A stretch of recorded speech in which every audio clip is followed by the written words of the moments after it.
Salut Loïc, Salut, j'espère que tu vas bien. très bien, ouais, Bienvenue chez moi. merci. Merci de t'être déplacé. Il fait en plus très froid aujourd'hui Ouais. pour qu'on puisse discuter à propos de toi et de Blue Maze. J'ai trouvé ça intéressant de faire une interview avec toi parce que tu es un ancien CTO et aujourd'hui tu es cofondateur de Blue Maze, donc avec Mehdi, et tu as un petit peu revu l'organisation, notamment la relation que peut avoir un cabinet de recrutement et un client, mais aussi l'organisation en interne avec les équipes, avec ceux qui cherchent les profils. Et j'ai trouvé que c'était un point de vue intéressant. En tout cas, pour en parler, c'est Recruiter in the House, c'est une chaîne pour les recruteurs et je m'intéresse un peu à toute nouvelle forme d'idées, de construction ou de rapport au recrutement. Et j'ai trouvé ça intéressant de voir un CTO. Moi, d'habitude, les CTO, c'est mes clients. Aujourd'hui, on a un CTO qui est fondateur de cabinet. Donc, j'aimerais bien déjà que tu me présentes un peu qui tu es, ton parcours en tant que Ouais. CTO et ce que tu as fait. Ok, en fait, moi, si tu veux, ça fait 20 ans que je travaille dans le digital.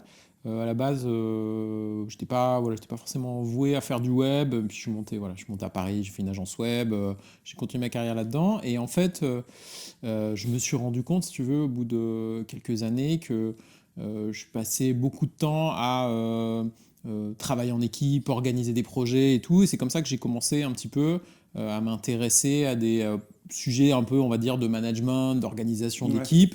Et mon métier, finalement, au fur et à mesure du temps, il était de moins en moins technique, tu vois, et de plus en plus sur l'organisationnel. Ouais, t'es devenu hands-off. Exactement, Ok. ouais. Et puis au bout de quelques années à faire ce boulot-là, j'ai décidé quand même de me mettre à mon compte. Donc je me suis mis en tant que CTO on demand, parce Ok. que j'ai vu il y avait une grosse, une grosse appétence là-dessus. J'ai fait ça pendant 3 ans. Et pendant 3 ans, donc je suis allé, alors je suis beaucoup allé en province Ouais. parce que j'avais envie de travailler un petit peu de sortir de la startup nation. J'avais envie d'aller, tu vois, bosser avec des PME et tout. Et en fait, à chaque fois que j'allais chez des clients, je me heurtais toujours au même truc, qui était embaucher les bonnes Ouais. personnes, trouver des talents. Et à chaque fois que j'arrivais quelque part, en fait, il y avait toujours une personne qui manquait voilà. Grosse problématique de recrutement, on Voilà, connaît. comme partout, Ouais, hein, tu vois, ouais, c'est ça. rien de nouveau, Ouais. mais en fait, je me suis rendu compte que mon boulot, je pouvais pas le faire. Parce que j'arrivais, je disais, bah voilà, tiens, on va faire ça, on va mettre ça en place. Puis à chaque fois, on me disait, ah bah oui, mais là, il faut recruter un PO, bah là, il nous faudrait un dev machin et tout.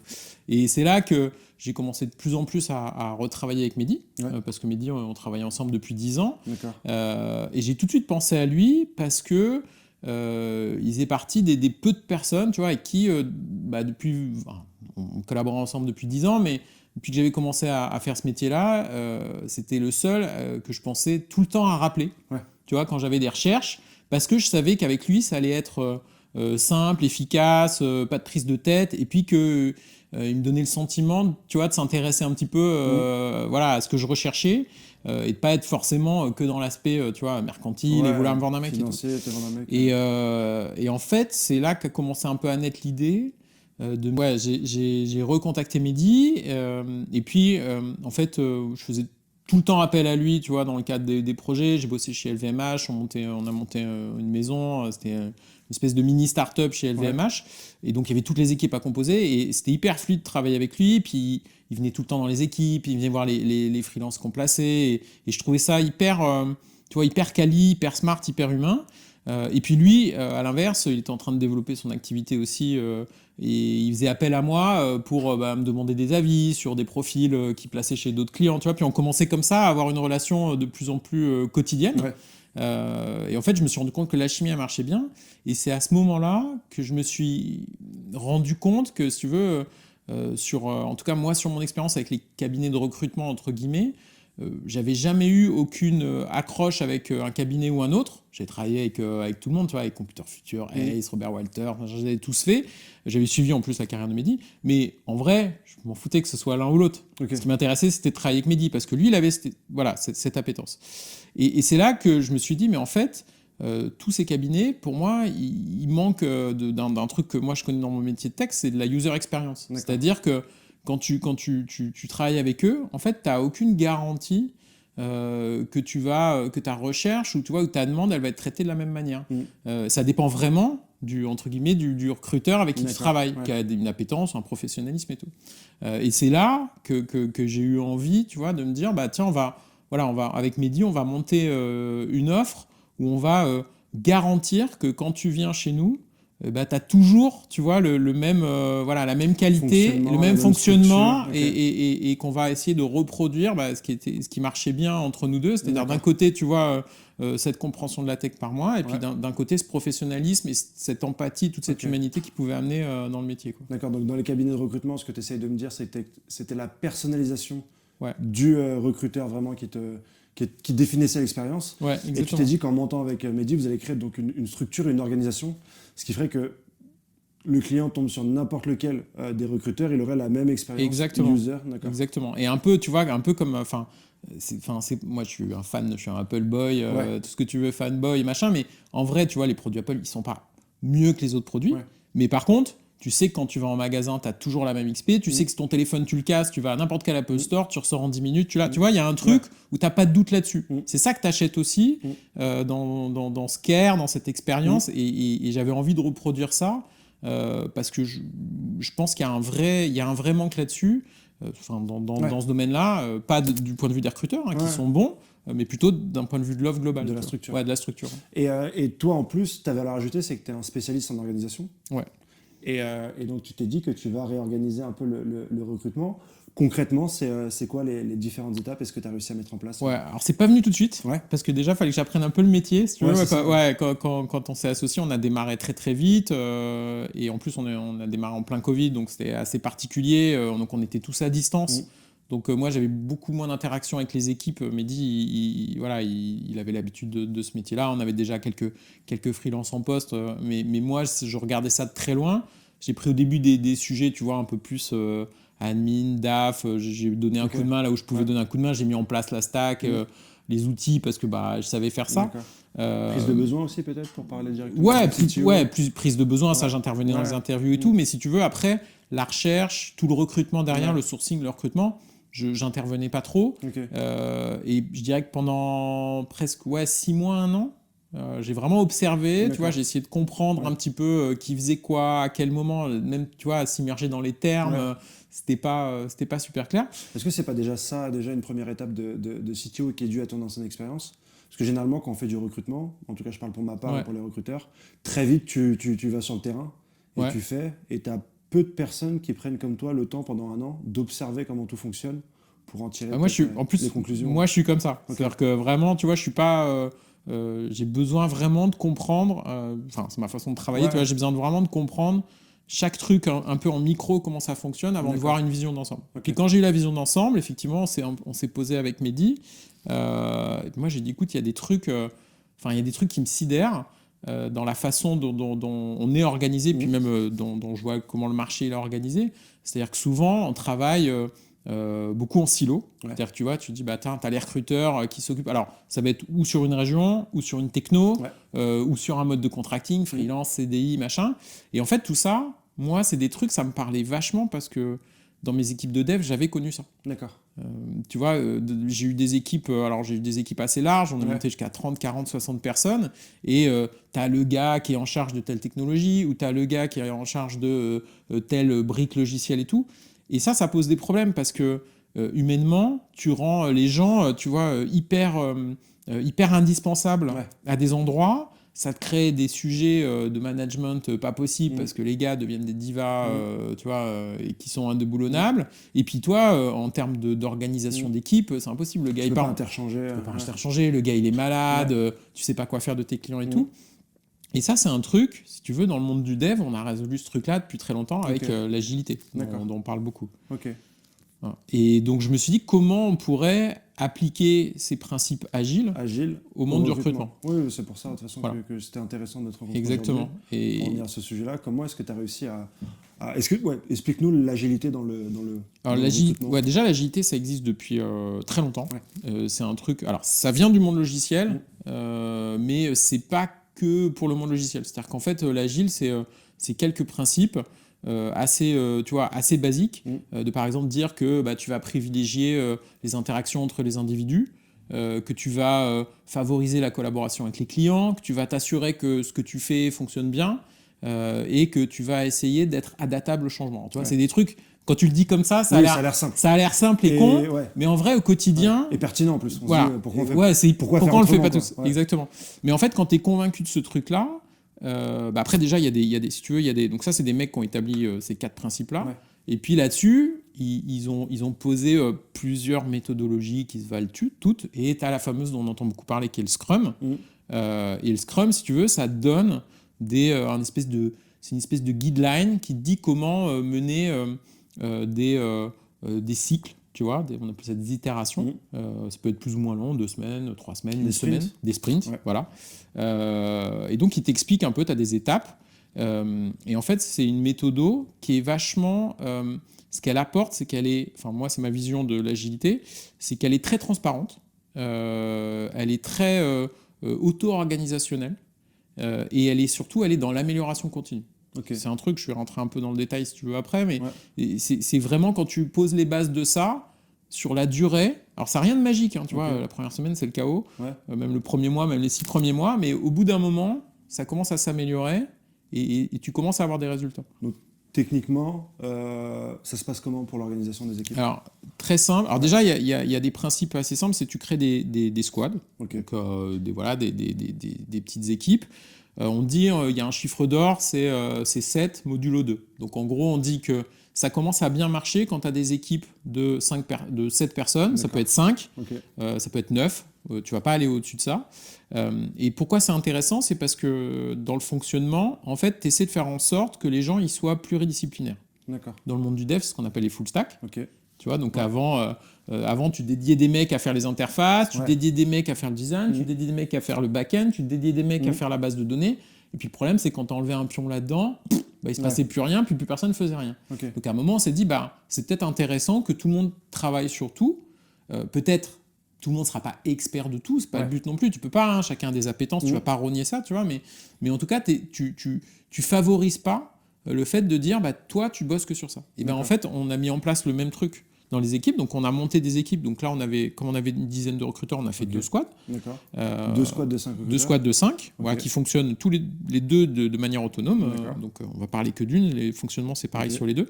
Et à l'intérieur de ces squads-là, tu essaies de répartir un peu les gens pour avoir de la pluridisciplinarité, tu vois. Et donc, et à l'intérieur de ça, tu dis que tout le monde peut travailler sur tout. Donc ça, déjà, faut avoir envie de le faire parce que si tu veux... Ça a l'air facile sur le papier, mais quand le train est déjà lancé, tu as déjà des clients en route, tu as déjà des missions en recherche et tout, il faut quand même se dire que tu vas prendre un petit risque à faire ce switch-là, que ça ne va pas forcément marcher tout de suite au début. Et concrètement, comment ça se passe? En fait, donc, nous, on a fait le choix de faire des sprints d'1 semaine. Donc le lundi, si tu veux, on commence par donc on a des rituels. Dans le Scrum, tu as des rituels. C'est quoi un rituel? Un rituel, c'est des événements du Scrum. Donc en gros, tu as 4 rituels qui sont hyper importants. Tu vas avoir le sprint planning. Donc c'est un moment début de semaine. Je vais t'expliquer un peu comment ça se passe. Après, quotidiennement, tu as les daily Scrum. Ça, daily, tout le monde fait des réunions quotidiennes, mais c'est un vrai nom. Tu as les démos. Qui est un moment à la fin de la semaine où on se réunit et on partage les achievements, ce qu'on a fait de bien. Et puis, tu as les rétros, c'est les moments où on partage ce qu'on n'a pas fait de bien. Tu vois ? Et en fait, tes semaines, elles sont rythmées avec ça. Et concrètement, sprint planning, c'est un moment hyper clé. C'est un peu...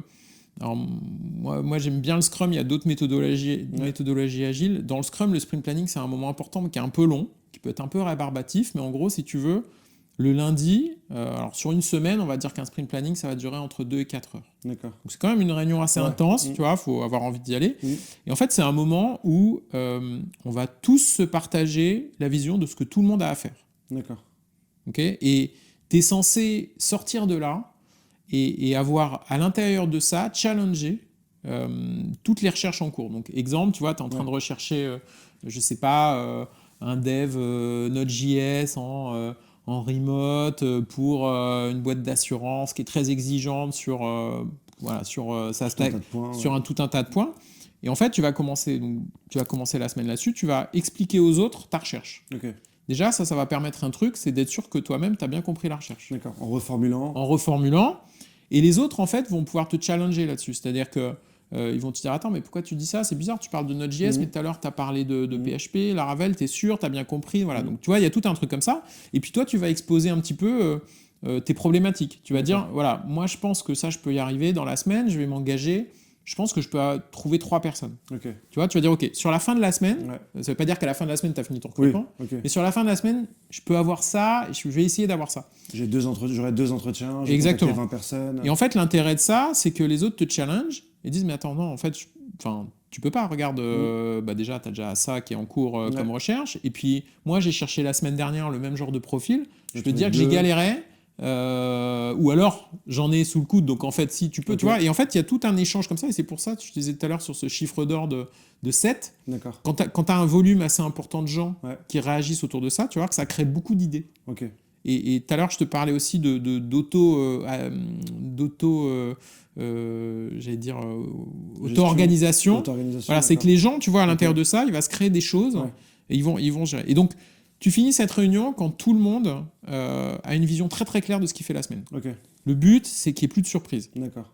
Il y en aura. Ça va vraiment dans la précision du style, je vais sourcer lundi pendant 2 heures. Ça peut. Truc. Okay, ouais, d'accord. ça peut. Alors on essaye. Je te cache pas que c'est assez compliqué. J'ai pas encore trouvé. On n'est pas. Tu vois, on n'a pas encore. Je suis pas encore satisfait du mode de fonctionnement. En fait, on l'a mis en place, si tu veux. Vous débattez sur la finalité en fin de semaine, mais pas comment. Ouais, pas encore. Ok, d'accord. Pas encore parce que ça prend du temps, parce qu'on parle de plein de trucs, parce que ça s'apprend, parce que les équipes c'est pas aussi leur ADN profond. Okay. Et les besoins, on se les interéchange d'une semaine à l'autre. On peut. Ok. Et en fait, c'est tout l'intérêt du truc, c'est que justement, moi, ce qui m'a choqué, si tu veux, ce qui m'a étonné quand j'observais un peu tout ce qui se passait, c'est que tu vas avoir des clients, par exemple, qui vont me demander des efforts colossaux en account management parce qu'ils sont très exigeants dans la relation, dans les échanges que tu peux avoir avec eux. T'en as qui vont te demander d'avoir plutôt un effort très fort sur le sourcing parce qu'ils veulent beaucoup de CV ou qu'ils ont des entretiens techniques très durs, donc il faut que nous on passe beaucoup plus de temps en amont sur les interviews. Tu vois, et en fait les clients ils sont différents, ils ont des attentes différentes, ils ont des process différents, et en face de ça si tu fais pas de l'agile, tu vas mettre toujours la même façon de réagir, tu vois. Et dans l'agile, ce qui est intéressant, c'est que au niveau du Scrum, justement, le lundi, tu vas dire, ok, bah là, tiens, avec tel client, par exemple, on est dans une phase finale, on a déjà fait le sourcing, j'ai moins besoin d'être présent, donc je peux être plus en support sur d'autres sujets. Ou alors, tu peux dire, bah tiens, là, je suis dans une phase de sourcing importante, est-ce que quelqu'un a de la dispo et peut venir plus m'aider? Est-ce que les clients, déjà, ils sont pas un petit peu déboussolés d'avoir un intervenant, puis un autre, puis alors, un ils ont interlocuteur, puis toujours qu'un en façade. Ok, donc toujours un en façade. Toujours en façade, voilà. Ça, on ne les change pas, tu as raison, parce que c'est important, on l'a vite identifié et on s'est dit... Et justement, c'est aussi une des forces de Bluemay, c'est que freelance, CDI, RPO, peu importe, tu as toujours la même personne en face, ils sont full stack, ils prennent tout. Par contre, derrière, ça peut être un effort différent en fonction du moment. Et ça, on l'identifie le lundi. Et chaque semaine, on recommence ce questionnement-là pour au mieux gérer le truc. Et pareil, si tu veux, et ça, c'est tout le rôle on a un Head of Operation qui est Erline. Lui, c'est comme les product owners. Tu vois, on a répliqué vraiment comme sur les équipes de dev. Donc, c'est quoi, lui, son rôle? Alors, lui, son rôle, c'est d'aider à prioriser et d'aider les équipes à décider, parce que quand tu arrives sur toute une semaine, sur une équipe de 5-7 personnes, tu as beaucoup de jobs en parallèle à gérer. Donc, il faut quelqu'un qui vienne ramener un petit peu de vision sur qu'est-ce qu'on doit traiter en priorité, parce que toi, quand tu es un peu dans le jus et dans tes sprints, tu vois, le sprint, c'est une bonne terminologie, tu cours tout le temps, quoi. Donc tu as besoin de quelqu'un au-dessus qui soit un peu en train de te dire, attends, là, ça tu vas le poser, c'est pas grave, il peut attendre une semaine, ça tu vas le prioriser parce que là ça fait 4 semaines qu'il se passe rien, ou te donner une vision différente, tu vois, en disant, attends, là tu t'es épuisé là-dessus, on va mettre plutôt telle personne, ou travailler à deux, tu vois, et il va venir justement aider à reprioriser, revalider ce qui est le plus important par rapport aux recherches. Et donc, moi, si par exemple je contacte 3 candidats sur un sprint, est-ce que je vais quand même sur le sprint suivant faire le suivi de ces 3 candidats sur les présentants clients? Oui, tu vas rester dessus jusqu'à ce que tu aies fini. Ça, on essaie. Faut garder une certaine cohérence. On le garde, c'est vraiment sur le nouveau sourcing et sur le nouveau sourcing, ou par contre, si tu as quelqu'un qui est en vacances, bon bah là, tu vois, tu peux quand même faire monter quelqu'un d'autre ou faire un binôme pendant un temps, c'est pas gênant. Et pareil, si tu veux, on a adapté ce qu'on a essayé de faire, c'est qu'on a adapté aussi, on a adapté les outils et le système de REM. C'est-à-dire que sur les outils, déjà, Alors, tu n'as pas besoin d'outils pour faire du Scrum. Hein. Tu sais, D'accord. on voit souvent les gens, ils mettent des post-it Ouais, sur des des murs. post-it, Tu peux le faire comme ça, ouais, et en vrai, ouais. c'est plutôt bien. Sauf qu'aujourd'hui, si tu veux, avec le télétravail, faire des post-it Ouais, sur un mur, ouais. c'est un peu compliqué. Donc, on a mis des outils en place. Ouais, les outils, ouais, c'est... Alors, tu as des, je sais pas si tu connais Trello, tu as des Ouais, outils Trello, comme c'est ça. ça, Bah, ça ouais. ressemble Ouais. un peu. Ok. C'est un outil qui s'appelle Papfy. C'est un peu pareil. C'est juste que tu peux un tout petit peu plus cadrer le workflow en D'accord. disant tu passes pas telle étape si tu n'as pas fait ça. Donc, tu as Ok. un truc un peu plus de contrôle. Mais ce qui est intéressant dans cet outil-là, c'est que en fait, toutes les communications qu'on va avoir avec le client, dans l'outil, en fait, on a une espèce de boîte mail partagée, tu vois. D'accord. Et donc, ça permet, pareil, toujours dans cette idée de partage et de transparence, que si tu as une discussion avec un client, t'es pas là la semaine d'après, tu es en vacances ou tu es malade, l'autre qui reprend ton truc, il voit les D'accord. interactions qu'il y a eu. Toutes les interactions. Voilà. Ok, d'accord. Donc, très clair. c'est comme un helpdesk, Ok. tu vois, où tu peux... Voilà. Et donc ça permet déjà de fluidifier un peu cet aspect interchangeable. Et puis l'autre truc aussi, c'est que comme il y a eu le sprint planning, et que le lundi, tu as exposé ta problématique, bah, les autres, ils sont nourris de ça. D'accord. Tu vois, donc tu repars pas de zéro. Si la semaine d'après, tu dois monter sur le truc, tu en as déjà entendu parler. Alors certes, tu n'étais pas en relation avec le client, mais tu vois, tu repars pas Ouais, de nulle ouais. part, et tu as quand même été un peu baigné là-dedans. Et puis, tu as le product owner aussi, Erline, qui est Ok. au-dessus, le head Et of, qui est tu là vois, pour et qui est là, t'indiquer, voilà, qui est là pour ok. te réindiquer quelques points et tout. D'accord. Et si tu as besoin de préparer, par exemple, bah là, tu vois, ça va être les périodes des congés, Ouais. bah, tu peux commencer, par exemple, à dire, OK, cette semaine, je vous mets à 2 sur le sujet, Parce comme ça, ok. toi, la semaine prochaine, tu pars. Et je te disais, on a adapté les outils, puis on a adapté la REM. D'accord. C'est-à-dire que la REM, c'est pareil. Si tu travailles à 2 sur le sujet, bah, chacun est rémunéré à 50%. D'accord. Et Ok. qui tape. Donc, tu n'as pas de problématique à te dire, ah non, non, tu viens pas avec moi, Ouais. tu vois, ou l'autre, tu vas travailler Ouais. sans être incentivé sur le truc, ce qui n'est pas juste. Bah non, si. Et puis, si tu es à 2, tu travailles 2 fois plus vite, très bien, tu vas gagner 2 fois plus vite de thunes. Donc, tu es en méthode agile sur le sourcing, sur les entretiens. Ouais. Mais pour ce qui est du suivi du client ou pour ce qui est de la prise de brief, ça reste quand même figé. Bah, figé, non, c'est pareil. En vrai, tu vois, en vrai, c'est la même dynamique. Là, c'est pareil, tu vois, sur les prises de brief, bah, lundi, on fait toute la feuille de route. Ah bah tiens, mardi on a ça, mercredi on a ça, qui est dispo, t'es pas dispo, tac, tac, tac, on échange. Ok, de D'accord. toute façon, on a un cadre. Ok. Si tu veux, comme on a une guideline dans notre outil assez précis. En vrai, n'importe qui peut prendre le brief et le passer à quelqu'un d'autre. C'est pas D'accord. idéal d'un point de vue Ouais. client, on essaye de pas le faire, mais si D'accord. jamais on doit le faire, bah, on peut le faire. Ok. Donc, ça, c'est Donc cool. aujourd'hui, concrètement, ils changent de poste à peu près tous les combien de temps? Parce que dans la théorie, tout le monde peut travailler sur les postes de tout le monde. Mais généralement, Ouais, je sais pas, toutes les 3 semaines à peu près. toutes les 3 semaines, Ouais, tu ouais. peux changer et tu es Ouais. interchangeable. Ouais. Et surtout, ce qui est intéressant, c'est qu'à l'intérieur de ça aussi, tu gères un peu la lassitude des équipes. Oui, c'est C'est-à-dire ça, qu'à un ok. moment, tu vois, si tu dis j'en ai marre, je fais que du CDI, bah Ouais. très bien. 2 semaines après, on te fait Mettons un peu sur du du freelancing. freelance, Et en fait, exerce-toi dessus. exactement. Et tu as une vision très claire c'est ce qu'on appelle du work in progress. Ouais, Tu sais exactement, comme l'outil il est très visuel, tu sais exactement combien tu as de personnes D'accord. enfin combien une personne a de job. ok. Donc c'est comme ça que tu jauges en fait Que tu as mis toutes tes ressources ouais, exactement. en face de tous Ouais, les besoins et qu'il n'y ouais, a pas une ouais. personne qui a 20 besoins et de l'autre côté une Exactement. personne qui bosse Et sur tu arrives mieux à adapter, tu vois. Alors que Ok. si tu as une vision un peu à l'ancienne, très calendaire, Ouais. tu as beaucoup du mal à voir la charge des gens. Mm. Donc là, quand tu le gères au nombre de jobs, bah, en fait, tu sais très bien. Et donc nous, on a trouvé notre métrique, on sait qu'on met 3-4 jobs maximum sur une personne, D'accord. pas plus. Pour vous, c'est 3-4 jobs maximum sur Ouais. une personne? Ouais. Ok. Sinon, on perd la qualité. Ok, d'accord. Voilà. Après, ça dépend. Il peut y avoir des jobs très faciles, ça peut être très temporaire, mais Ouais. en tout cas, c'est une métrique. Et ça, c'est une métrique empirique. On Ok. s'est rendu compte que si on va plus haut que ça, en fait, on dégrade la qualité et on D'accord. n'arrive plus rien à sortir. Si on va Ok. plus bas, bah, ça veut dire que tu peux en prendre plus. Et Mehdi m'a dit, vous acceptez les jobs tous les lundis, vous commencez à bosser sur un job Ouais.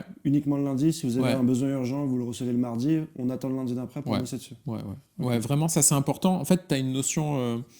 Comme tu fais ton plan le lundi, Ouais, en fait, tu essaies d'être focus toute la semaine. ok. Alors, dans les équipes de dev, en vrai, on fait des sprints de 2 semaines. Ouais. Mais 2 semaines dans le le recrutement. recrutement, c'est compliqué. Parce Vous que avez essayé? On n'a pas essayé, Ok. mais je connais l'effet, c'est-à-dire que justement, comme tu n'es pas censé déranger les équipes pendant ce flux-là, en gros, si tu fais 2 semaines, ça veut dire que pour prendre une nouvelle demande, tu peux attendre presque un mois. Ok. Ouais. Parce que si la demande elle arrive le lundi, le premier Ouais. jour du sprint, Ouais. en vrai, tu vas dire ok, je te le prends dans 2 semaines. Donc Ouais. tu vas voir les effets de ça dans un mois. Ok. C'est pas possible. D'accord. Enfin, Ok. tu vois, d'un point de vue Ouais, c'est clientèle, trop, ouais. machin, Ouais. et puis sur du freelancing, sur des trucs où Ouais. nous on s'engage à trouver en 48 heures, Ouais. c'est pas possible. Donc une semaine, c'est bien, c'est un peu usant. Parce qu'on Ouais. est toujours dans un rythme comme ça, Ouais. parce que du coup, je t'ai parlé des sprint planning, Ouais. mais après, tous les jours, tu as une daily. Donc, tous les jours, tu as 15 minutes. Ok. C'est assez rapide. Ouais. C'est la Daily. fameuse daily stand-up. Ok, ok. Alors, normalement, si tu veux, dans le monde agile, Ouais. pareil, tu es censé faire cette réunion-là debout. Ouais. Tu vois, parce qu'il faut Ouais. que ce soit rapide. Avec le totem. Ouais, je suis jamais allé jusque-là. Là, tu rentres un peu dans. Pardon Ah, c'est s'il bon, le totem, y a moi, des j'avais vu, ayatollahs ouais. du Scrum qui écoutent, mais c'est un peu du bullshit pour moi, tout ça. Mais le principe, c'est quoi? C'est que, en fait, alors ça peut être très mal fait cette réunion-là, mais l'idée, c'est juste de dire sur quoi tu vas bosser aujourd'hui. Ok. Alors ça permet au head-off, au PO, Mm. d'être sûr que tu as gardé en tête ton focus, que Ouais. tu t'es pas fait un peu pirater par quelqu'un d'autre ou par Ouais, voilà. ouais. Et deux, surtout, ça permet d'identifier s'il y a des personnes qui sont en galère. Parce que c'est Ok. très bien de faire un plan le lundi, Ouais. mais en vrai, on s'en fout. Si Ouais. tu n'arrives pas à le mener, bah voilà, ça sert à rien de se dire oui, on va y arriver. Ouais. Donc, le but, c'est d'avoir une petite chance, chaque jour 15 minutes, d'identifier un truc qui peine. Et ça Ok. peut être n'importe quoi. Hein. Ça peut être ah ouais, mais attends, ma licence LinkedIn recruteur, j'ai plus la carte bleue, je suis Ouais. bloqué. Enfin, tu vois, ça peut être des trucs à la con qui Mm. vont te plomber une journée. Ouais. Ou ah, mon ordi marche pas, il démarre plus, je comprends. Tu vois, faut agir vite parce Ouais. que en fait, c'est des petits cailloux qui Mm. font que sur la semaine, tu peux ne plus arriver à bosser, tu vois. Ou alors, ah bah tiens, je pensais que j'arriverais à avoir 3 gars, mais j'ai eu personne. Merde, j'ai dit au client que jeudi, je lui ai envoyé absolument 3 personnes. Et là, tu te donnes une chance que quelqu'un, par exemple, qui est plus vite, tu vois, qui est mieux avancé sur son job, bah, il vient te donner un coup de main et tout. Et justement, c'est là le côté auto-organisationnel, tu vois, et assumer du truc, quoi. Ok. C'est que tu sais que tu peux aider quelqu'un et tu as le droit, quoi. Pour le client, je comprends parfaitement l'organisation.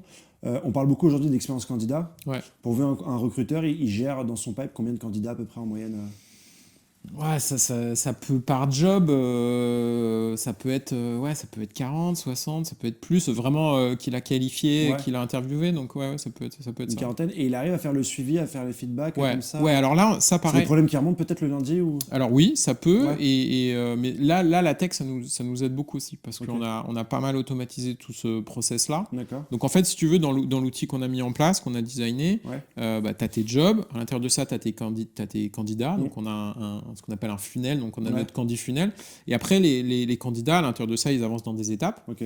et dès que ça va pas, on rentre les raisons, on dit ok, il reçoit des emails automatiques, on lui dit que s'il veut nous recontacter pour avoir un meilleur débrief, Ok, il d'accord. peut, mais donc voilà, donc Ok, on faites a un premier filtre comme ça. ouais, Ok, ouais. d'accord. Et on a vraiment tout automatisé autour de ça Ok. pour que on leur parle, mais c'est quand même automatique, toujours en ouvrant une porte pour que Si jamais il a besoin de si plus jamais de il a besoin de détails. plus de Ok, détails, d'accord. évidemment, Ok. parce que c'est hyper important et Ouais. l'expérience du candidat, pour nous, D'accord. elle est clé.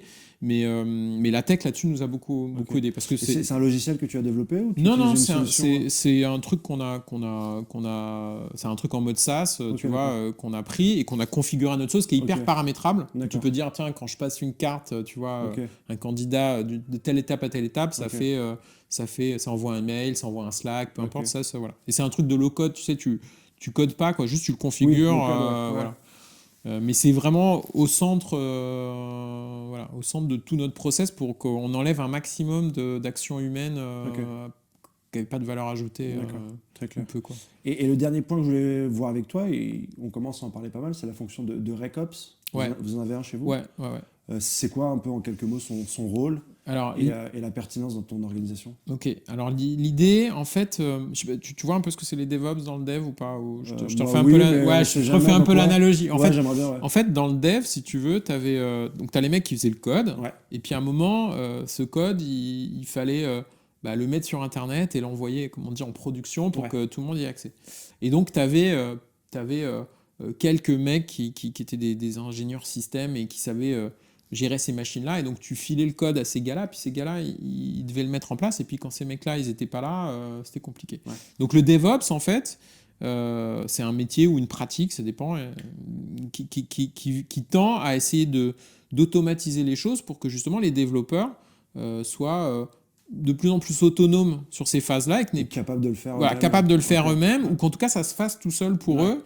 Et donc par la technique, d'améliorer tous ces processus-là et de les automatiser et de faire de la publication automatique. D'accord. Donc ça, c'est le boulot de DevOps. Et ça a vachement révolutionné le monde de l'informatique parce que ça te permet d'aller plus vite et avec moins de risques. Le RecOps, c'est un peu la même idée, c'est-à-dire qu'à un moment, tu avais deux mondes qui se parlaient pas trop. C'est-à-dire que tu as d'un côté toutes les pratiques de recrutement automatique avec des scrappers, voilà, plein d'outils qui permettent d'aller parler en masse à des gens.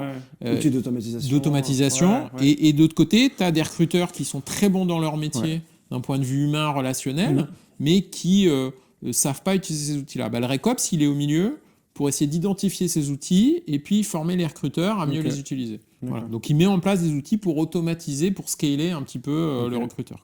Est-ce que c'est aussi quelqu'un qui va interpréter les chiffres et peut-être vous donner des indications du style tiens, pour tel profil, il faut contacter 60 candidats pour avoir un entretien, il faut 15 entretiens pour avoir un entretien chez le client, et puis 5 entretiens chez le client pour avoir un poste en closing. Alors ça dépend. Là, pareil, tu vois, c'est vraiment, ça dépend vraiment des gens. Tu as des gens, effectivement, tu as des profils RecOps qui ont un mindset vraiment data, mais là, ça dépend vraiment des gens. Et c'est quelque chose qu'on est en train de remettre aussi un petit peu plus dans mon équipe, parce que j'ai une équipe de dev. C'est des sujets qu'on est un peu en train de remettre aussi dans l'équipe de dev, parce que la data, elle est partout aujourd'hui. Ça, c'est des sujets qu'on n'a pas fini encore, mais c'est hyper important parce que justement, en fait, comme on a fait cette première phase de mettre en place cet outil qui nous permet de tout traquer, nos jobs, nos candidats, en fait, la data, maintenant, on l'a. C'est ça le plus dur, en vrai. Et quand j'ai choisi cet outil-là, j'ai fait très attention à être sûr qu'on allait pouvoir extraire de la data de cet outil-là. Parce que tu vois, demain, tu fais ça sur un Notion, un Trello, t'as rien. Voilà. Tandis que là, je sais exactement, tu vois, tel candidat, combien de temps il est resté dans tel process, combien de fois il a été contacté, etc., etc. Donc ça, on est en train du coup, par-dessus ça, là, de tout collecter. On met ça dans des gros data warehouse et on est en train de se faire beaucoup de data vis là-dessus. Ça nous permet effectivement d'aller encore plus loin sur l'analyse de ça. Peut-être que demain, tu vas pouvoir savoir, grâce à ta data, ok, d'accord, pour ce poste-là, il faut que j'alloue 2 recruteurs parce que ça sera beaucoup plus énergivore que tel poste qui est plus facile. C'est ça. Et l'idée, c'est d'avoir une vision très très claire là-dessus, de savoir où est-ce qu'on perd les gens, où est-ce qu'on perd les projets, quel type de projet, sur quel techno, et de faire des corrélations. Et donc, effectivement, de mettre un effort beaucoup plus fort là où il faut. C'est quoi l'étape suivante pour toi dans l'organisation agile du recrutement? C'est une question un peu ouverte. Là, nous, on est dans une phase, si tu veux, où on passe vraiment d'un monde de service à un monde de produits. Moi, l'étape suivante, il y a vraiment un step très fort sur le fait de rendre l'expérience utilisateur du client encore plus digitale. Faire un SaaS ? Ouais, exactement. Parce que si tu veux, on est encore dans un moment, je trouve, du recrutement où tu finis quand même par envoyer à ton client des emails. Alors, tu as quand même des espaces recruteurs, tu as des trucs, mais franchement, moi... C'est pas encore industrialisé. Puis c'est pas...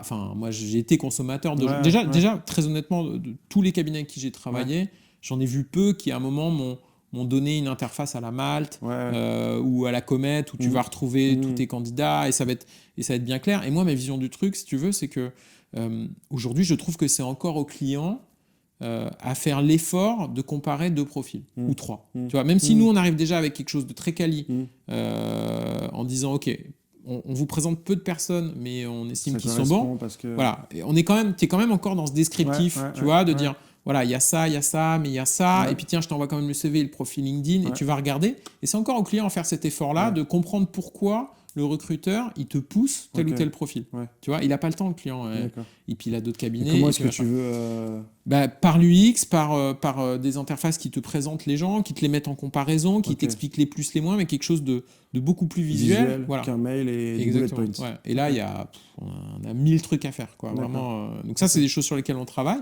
Et puis après, derrière, dans la face cachée de l'iceberg, il y a tous nos outils, notre base de données, où là, on est en train de construire vraiment un outil sur mesure pour nos recruteurs. Parce que pareil, on a regardé les outils du marché.